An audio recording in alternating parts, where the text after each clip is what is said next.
Boa tarde.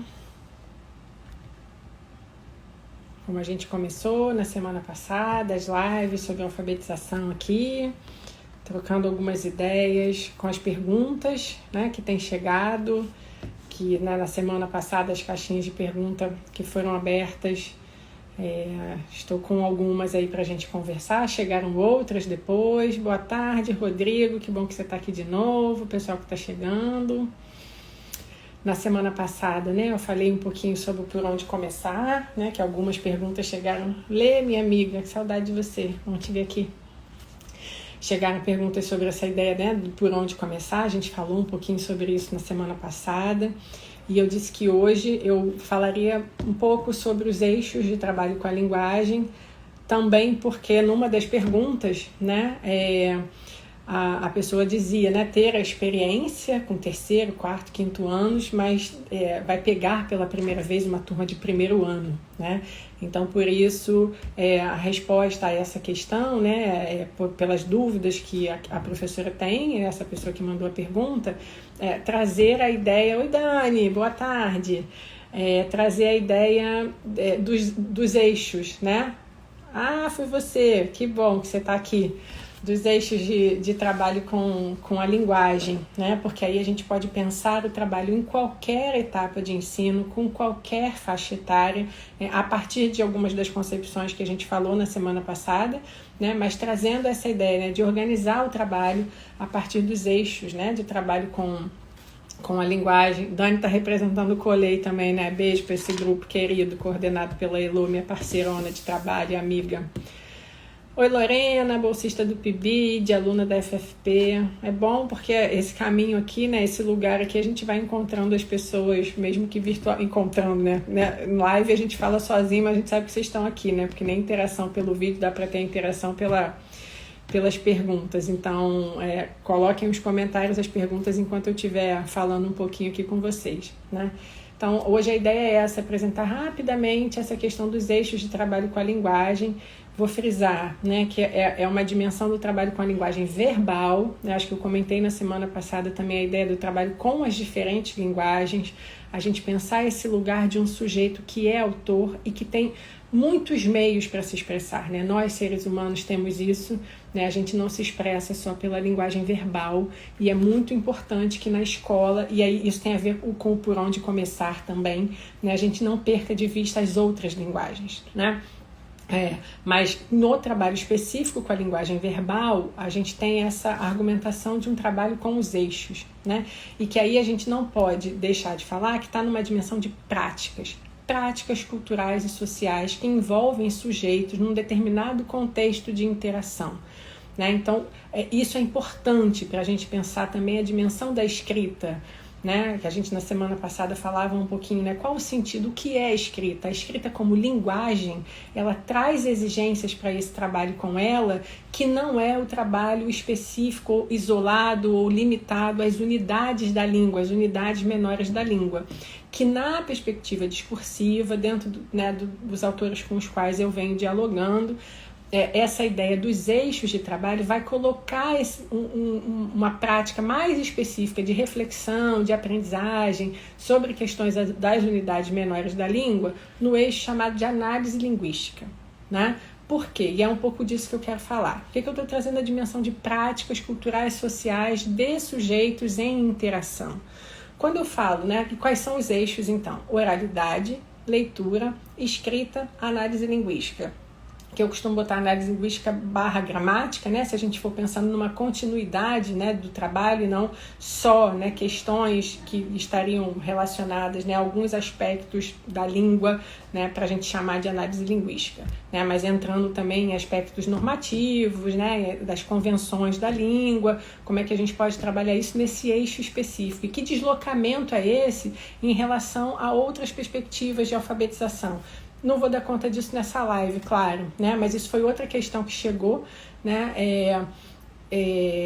Se a questão de uma mesma, se pode trabalhando numa determinada perspectiva, fazer, né, atividades que seriam de outros métodos. E eu respondi no story, né, perguntando, né, dá para falar que existe mistura de métodos, mas eu vou deixar para falar disso na semana que vem, né? Hoje eu vou falar especificamente dos eixos. Então, falar de práticas, oralidade, leitura, escrita. Eu estou falando de eixos que vão estar na dimensão da linguagem, das práticas com a linguagem. Quando eu trabalho um eixo chamado de oralidade, eu estou falando das práticas que envolvem a modalidade oral da linguagem verbal. Eu estou falando de práticas que envolvem a fala, né? Então, isso muitas vezes não está organizado no planejamento docente. Há atividades que tenham a fala como seu foco, né? Então, mas a gente fala na escola. Fala! Eu não vou dizer o tempo todo, porque dependendo do contexto de trabalho, as crianças, na verdade, têm que ficar em silêncio, né? E isso é uma grande questão para a gente. Mas quando a gente assume a oralidade como um eixo do trabalho com a linguagem, isso quer dizer que a gente precisa planejar atividades que contemplem a oralidade, que sejam espaços em que a fala é o principal meio de interação entre os sujeitos ali envolvidos, de produção de sentido. Bom, quando eu faço uma leitura para as crianças e a gente abre um espaço de conversa sobre essa leitura, a conversa é sobre a leitura, mas eu estou num espaço de oralidade. Sim, né? Eu preciso ter clareza disso, por exemplo. Né?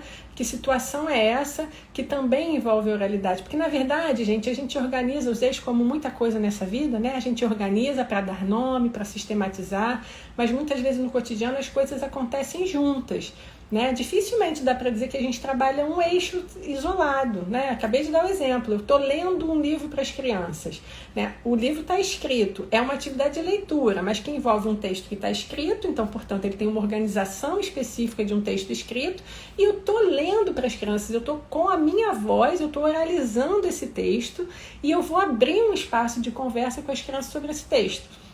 Né? Então, na verdade, uma atividade como essa, a gente poderia dizer que tem oralidade, leitura e escrita envolvidos, né? Mas onde é que está o meu foco principal? Né? Quando eu faço uma leitura para as crianças, o foco principal está no eixo da leitura, porque eu estou trazendo um texto que eu vou ler para elas, a gente vai conversar sobre esse texto. Né? E aí seria o eixo da leitura, mas que envolve a escrita, porque é um texto escrito, e que envolve a oralidade, porque quando a gente abre para conversar com as crianças, a gente está trabalhando a oralidade. Então, a questão do trabalho com os eixos é eu pensar situações didáticas que envolvam especificamente aquele eixo. Então, outras situações que envolvem oralidade. Né? Eu acompanho, né, práticas de professoras já há algum tempo. Então, algumas professoras fazem uma organização de trabalho em que, por exemplo, as crianças vão simular um telejornal. Né? Alguma coisa, fazem uma pesquisa sobre alguma coisa, sobre situações do cotidiano, muitas vezes redigem um texto ou organizam o que vão falar. Tem os âncoras que vão fazer, né, esse jornal, né, esse telejornal para a turma. Enfim, atividades que envolvam oralidade. Uma outra coisa que a gente faz pouco na escola, chamada pesquisa. O que é muito comum a gente ver? A pesquisa vai para casa. A gente está estudando um tema, a professora coloca como dever de casa: pesquise sobre a Mata Atlântica, né? E aí essa pesquisa vem de casa. Eu costumo sugerir que as pesquisas sejam feitas na escola. O que a gente pode pedir, por exemplo, para as famílias é que estamos pesquisando, estamos trabalhando com o tema da Mata Atlântica. Quem tiver material sobre isso, quem puder pesquisar na internet, mandar um texto, quem tiver... E aí esse material vem para a escola. E nós, enquanto professores, organizando um trabalho com as crianças, desenvolvemos a pesquisa na escola. Por quê? Porque a gente chama de pesquisa, muitas vezes, o que é simplesmente procurar um texto na internet e imprimir. E isso não é pesquisa, né? Então, há vários exemplos, muitas professoras que trabalham com isso e que, assim, organizam perguntas, né? Por exemplo, para o que a gente quer saber sobre. E aí a gente vai pegar essas fontes, que seriam esses materiais que vão chegar para a escola, a própria professora vai buscar outros, né? E aí tem perguntas que vão orientar a leitura das crianças. Elas vão a essas fontes, ou vídeo, enfim, o material que você está trabalhando para pesquisa, com uma orientação, perguntas que podem ser gerais para a turma, perguntas que podem ser em pequenos grupos, o que esses grupos gostariam de saber, né? E a gente então faz a pesquisa na escola e não em casa, né? Então, vejam, esse tipo de trabalho vai envolver os diferentes eixos de trabalho com a linguagem. Por quê? Eu tenho a leitura de um material de pesquisa a partir de um tema que está sendo trabalhado e que a gente orienta essa leitura com perguntas. Perguntas feitas pelas próprias crianças ou perguntas que a própria professora pode fazer por entender que são aspectos importantes daquele tema que ela precisa trabalhar. Tem um modo das crianças, ao lerem esse material, terem que fazer um registro para responder essas perguntas, né? E aí a gente pode lidar com aquela questão que eu vinha falando das diferentes linguagens. As crianças podem se valer de outras linguagens, mas a gente precisa investir num trabalho específico com a escrita. Então, que as crianças possam, desse material que elas leram, fazer registros respondendo as perguntas que orientaram essa leitura, e aí elas vão sistematizando algum conhecimento sobre esse tema. Bruna, mas você estava falando de oralidade. Sim, porque aí é que entra a questão. A gente planejar momentos em que, por exemplo, as crianças vão apresentar para a turma, né, oralmente, talvez organizando algum material que possa também ajudar nessa apresentação, isso que elas estão descobrindo com a pesquisa. Ou no momento final, como, né, encerramos a pesquisa, cada grupo, cada criança vai apresentar, né, o que aprendeu sobre aquele tema a partir desse movimento de pesquisa, né, ou ao longo da pesquisa eles podem apresentar, trocar ideias. Então é uma situação com o eixo de oralidade que está sendo planejado. Então, momentos em que a fala é a linguagem específica sendo planejada pela professora.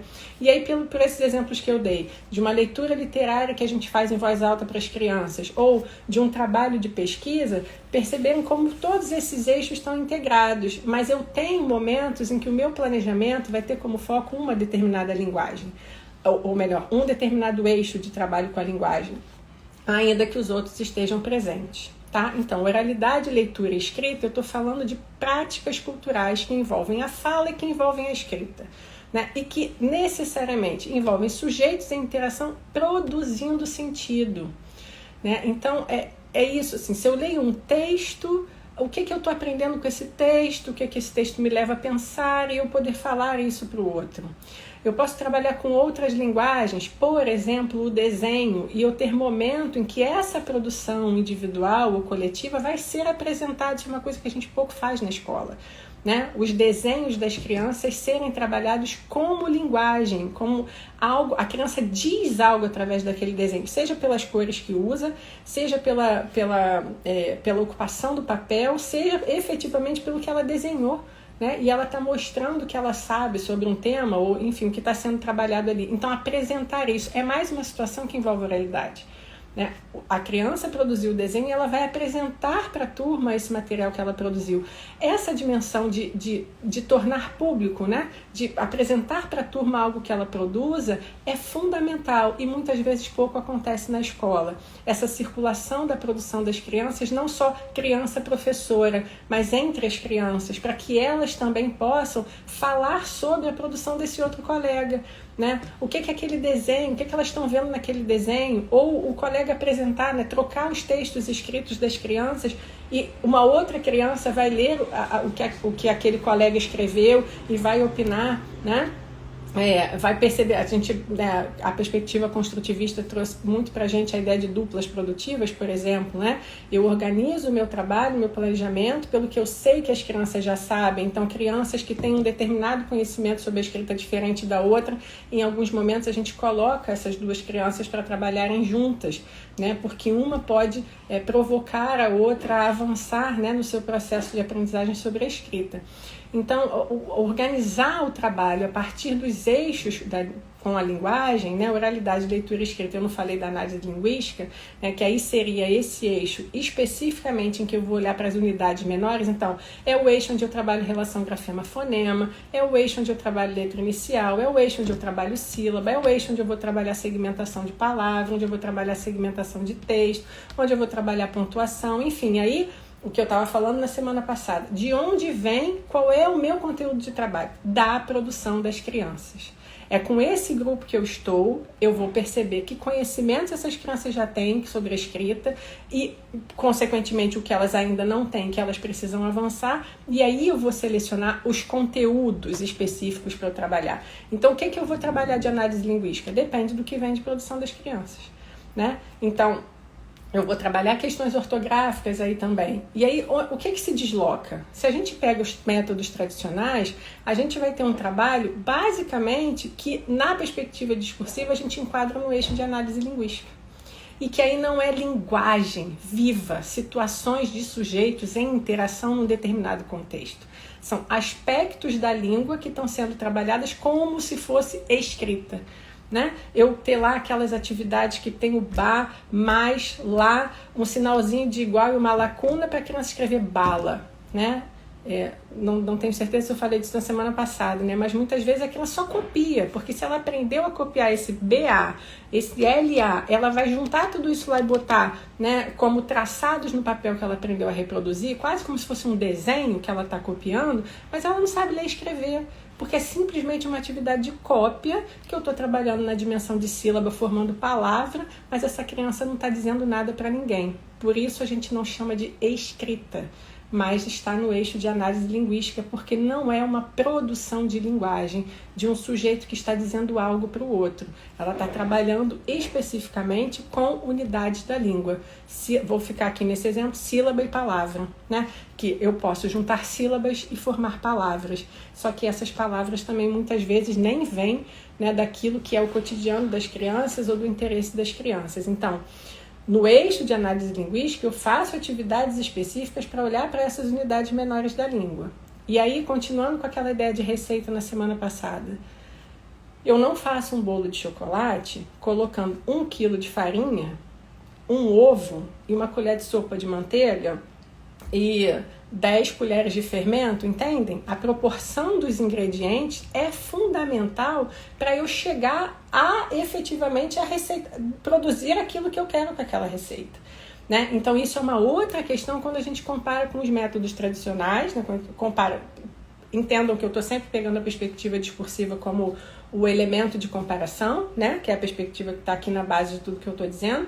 Tanto quando eu olho para os métodos tradicionais ou para a perspectiva construtivista, eu tenho essa dosagem desses ingredientes que são importantes para que uma criança aprenda a ler e escrever. O que está no eixo de análise linguística é um trabalho que precisa ser feito, mas quando eu pego, por exemplo, os métodos tradicionais, né, é como se eu estivesse usando 1 quilo de farinha, né, ou mais, enfim, mas só para vocês entenderem a analogia, para eu fazer um bolo de chocolate, que eu estou ali com 2 ovos, 1 colher de manteiga, eu não vou fazer bolo de chocolate. Né? Eu estou apresentando farinha para as crianças, vamos colocar assim. Né? Eu estou apresentando um determinado ingrediente que não dá a elas o bolo de chocolate. O que seria o bolo de chocolate nessa analogia com a leitura e a escrita? Situações efetivas que envolvem leitura e escrita.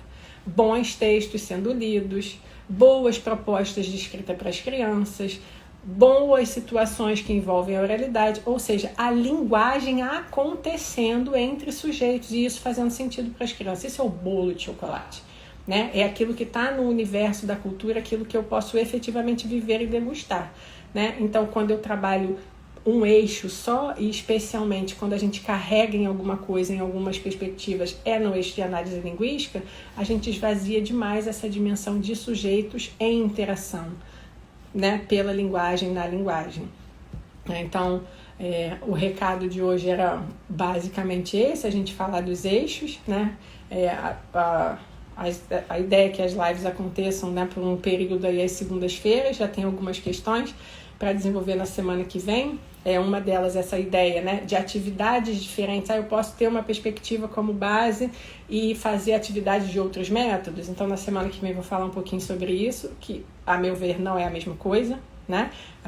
Eu não penso que exista mistura de métodos, justamente porque cada um tem bases conceituais bastante específicas e diferentes.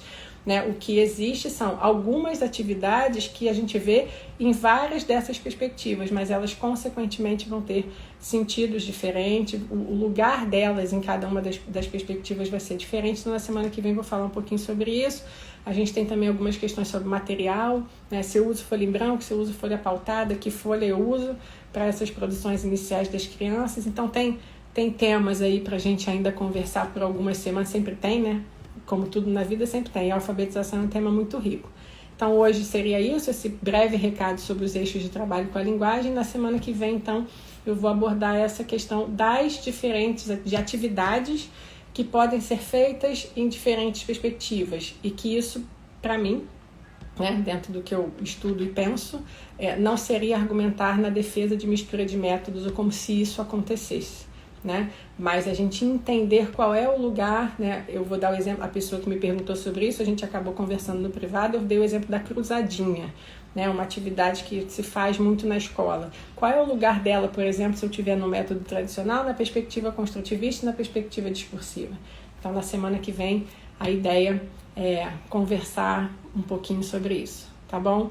Gente, obrigada por vocês terem passado por aqui. Tô vendo Denise, Flávia, que tem um tempão que eu não vejo, né? Renata foi professora da minha filha, pequenininha, Marcela, que fez faculdade comigo. Gente, tem muita gente aqui matando a saudade de alguma forma, né? Então, beijo para vocês. Na semana que vem eu tô de volta falando sobre a questão das atividades em diferentes perspectivas.